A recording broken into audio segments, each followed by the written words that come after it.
అంబేద్కర్ కోనసీమ జిల్లా సకినేటిపల్లి మండలం అంతర్వేది తీరంలో అసాధారణ పరిస్థితి నెలకొంది. ఎప్పుడు అలలతో ఉప్పొంగే సముద్రం అకస్మాత్తుగా 500 మీటర్ల దూరం వెనక్కి వెళ్లిపోయింది. తీరానికి దగ్గరగా నీళ్లు లేకపోవడంతో ఆ ప్రాంతమంతా ఒక్కసారిగా నిర్మానుష్యంగా మారిపోయింది. సముద్రం వెనక్కి వెళ్లడంతో తీర ప్రాంతం అంతా మోకాళ్ల లోతు ఒండ్రు మట్టితో కప్పుకుపోయింది. ఈ దృశ్యం స్థానికులను ఆశ్చర్యపరచడమే కాకుండా భయాందోళనకు గురిచేసింది. పర్యాటకులు, భక్తులు కూడా సముద్ర స్నానానికి వెళ్లేందుకు వెనుకంజ వేస్తూ ఉన్నారు. మునుపెన్నడూ ఇలాంటిది చూడలేదని గ్రామస్తులు ఆందోళన వ్యక్తం చేస్తూ ఉన్నారు.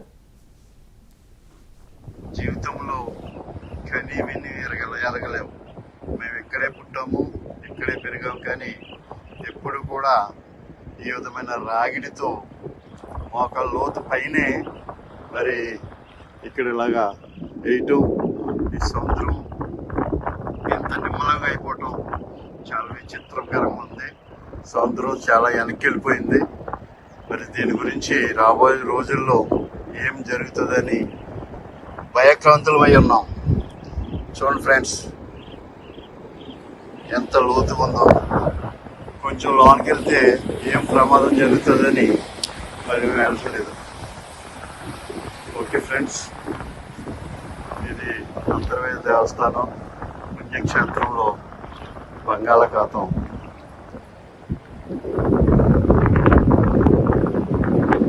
ఒక వాక కూడా లేదు. ఎప్పుడు కూడా ముసుముసలాడి ఈ యొక్క బంగాళాఖాతం ఎప్పుడు కేటం వచ్చి ఊరు ముంచెత్తదని భయపడి ఈ బంగాళాఖాతం మరి ఈరోజు ఎంత నిమ్మలం అయిపోయింది. చూడండి ఫ్రెండ్స్, ఒక పక్కన చూస్తే మరి గోదావరి చాలా ఉధృతంగా ఉంది. పంటలు కూడా ఆపేయటం జరిగింది. అక్కడ అంత ఉధృతంగా ఉండి ఇక్కడ ఇంత నిమ్మలం అయిపోవటం చాలా విచిత్రం ఉంది friends.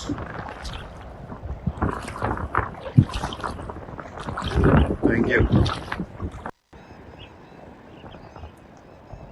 Hi friend, Ambedkar Konaseema జిల్లా అంతర్వేది దేవస్థానం. ఇది బంగాళాఖాతం. ఎప్పుడు కూడా నిత్యము భక్తులతో మరి స్నానాలు చేసే.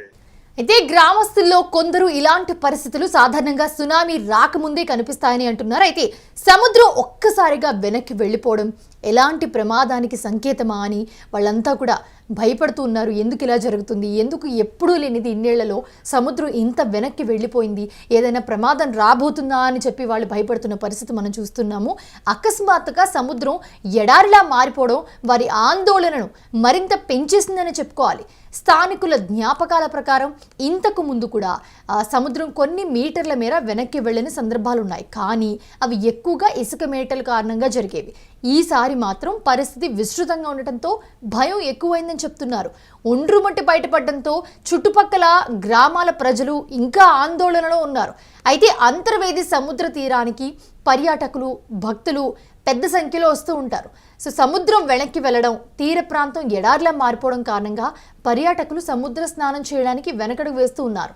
భయం వల్ల స్థానికంగా వాణిజ్య కార్యకలాపాలు కూడా ప్రభావితం అవుతూ ఉన్నాయి. ప్రజలు భయాందోళనలో ఉన్న నేపథ్యంలో అధికారుల నుండి స్పష్టమైన వివరణ అవసరమైంది. ఇప్పుడు సముద్రం వెనక్కి వెళ్ళిపోవడానికి నిజమైన కారణం ఏంటో అధికారులు తెలియజేయాలని చెప్పి స్థానికులు కోరుతూ ఉన్నారు. భూకంపం లేదా సునామీ హెచ్చరికలు ఉన్నాయా అన్న అనుమానం కూడా వారిలో వ్యక్తమవుతున్న పరిస్థితి మనం చూస్తూ ఉన్నాం. అంతర్వేది తీర ప్రాంతం అంతా మోకాళ్ల లోతు ఒండ్రు మట్టితో నిండిపోవడంతో సముద్ర స్నానానికి వెళ్లాలంటేనే పర్యాటకులు, భక్తులు భయపడుతూ ఉన్నారు. మునుపెన్నడూ ఇటువంటి పరిస్థితి అంతర్వేది తీరంలో ఏర్పడలేదని, సునామీ వచ్చే సూచనలు ఉన్నప్పుడే ఇటువంటి పరిస్థితులు ఏర్పడతాయని గ్రామస్తులు ఆందోళన చెందుతూ ఉన్నారు. ఎడారిని తలపించే విధంగా విశాలంగా ఉండే సముద్రం అకస్మాత్తుగా వెనక్కి వెళ్ళిపోవడంతో ఏం జరుగుతుందో అన్న భయాందోళన వ్యక్తమవుతోంది. సముద్రం ఒక్కసారిగా వెనక్కి వెళ్ళిపోవడం సహజ పరిణామమా లేదా భూగర్భ మార్పుల ఫలితమా అనేది ఇంకా స్పష్టంగా తెలియరాలేదు. సముద్ర శాస్త్రవేత్తలు, పర్యావరణ నిపుణులు దీనిపై పరిశీలన జరపాల్సిన అవసరం ఉందని స్థానికులు అభిప్రాయపడుతున్నారు. అంతర్వేది తీరంలో సముద్రం వెనక్కి వెళ్లిపోవడం స్థానికుల జీవితాల్లో కలకలం రేపింది. ఆశ్చర్యం, భయం కలిగిన ఈ ఘటనకు కారణం ఏంటి అన్నది త్వరగా అధికారుల నివేదికలో బయటపడాలి. అయితే అప్పటి వరకు స్థానికులు ఆందోళనతోనే రోజులు గడపాల్సి వస్తుంది. సాధారణంగా మనం సముద్రం దగ్గరికి వెళితే అక్కడ అంతా ఇసుక ఉంటుంది. ఒకవేళ నీళ్లు వెనక్కి వెళ్ళినా కూడా అక్కడ ఇసుకే ఉండాలి. కానీ ఇక్కడ మాత్రం మొత్తం బంకమట్టి కనిపిస్తోంది. కాగా గతంలోనూ ఇసుక మేటలు వేసి కొన్ని మీటర్ల మేర సముద్రం వెనక్కి వెళ్ళినట్లుగా వాళ్ళు చెప్తూ ఉన్నారు. అది కూడా ఎక్కువ దూరం కాదు. ఇప్పుడు ఒండ్రుమట్టి ముందుకొచ్చి సముద్రం వెనక్కి వెళ్ళడంతో చుట్టుపక్కల గ్రామాల ప్రజలు కూడా భయాందోళనలో ఉన్నారు. ఎందుకంటే ఇలాంటిది ఎప్పుడు ఇన్నేళ్లలో మేము చూడలేదు అని చెప్పి ఈ సముద్రంలో ఉన్న ఇసుకంతా ఏమైపోయింది, మట్టి ఎక్కడి నుంచి వచ్చింది, అది కూడా ఈ ఒండ్రుమట్టి బంకమట్టి ఎక్కడి నుంచి వచ్చింది, సముద్రం దగ్గర ఇలాంటి మట్టి ఎందుకు ఉంటుంది అని చెప్పి వాళ్ళందరూ కూడా భయాందోళన వ్యక్తం చేస్తూ ఉన్నారు. అధికారులు దీని మీద ఒక్కసారి పరీక్షించి ఇలా ఎందుకు జరిగింది, సముద్రం ఎందుకు ఇంత వెనక్కి వెళ్ళిపోయింది, అసలు ఏమైనా జరగబోతుందా అనేది మాత్రం వాళ్ళకి వివరణ ఇవ్వాలని చెప్పి వాళ్ళంతా కోరుతున్న పరిస్థితి మనం చూస్తున్నాం. మీరు విజువల్స్లో కూడా చూస్తే మొత్తం కూడా మొత్తం మట్టితో నిండిపోయింది. మొత్తం సముద్రం ఎక్కడా కూడా కనిపించట్లేదు. కొన్ని కిలోమీటర్ల మేర వెనక్కి వెళ్ళిన పరిస్థితే మనం చూస్తూ ఉన్నాము. సో అలలు కూడా అంతంత మాత్రమే అక్కడ వరకే దూరంగా వస్తూ ఉన్నాయి. సో ఎప్పుడు మీరు విజువల్స్లో చూస్తే ఇసుక తెన్నెలు ఏవైతే ఉన్నాయో అక్కడ వరకు ఉండే నీళ్లు మొత్తం వెనక్కి వెళ్ళిపోవడం, అక్కడంతా బంకమట్టి రావడం, వీళ్ళందరూ కూడా దీన్ని చూసి భయాందోళనకు గురవుతూ ఉన్నారు. సో ప్రెజెంట్ మీరు విజువల్స్ లో కూడా చూస్తూ ఉన్నారు. పరిస్థితి ఇది సముద్రంలో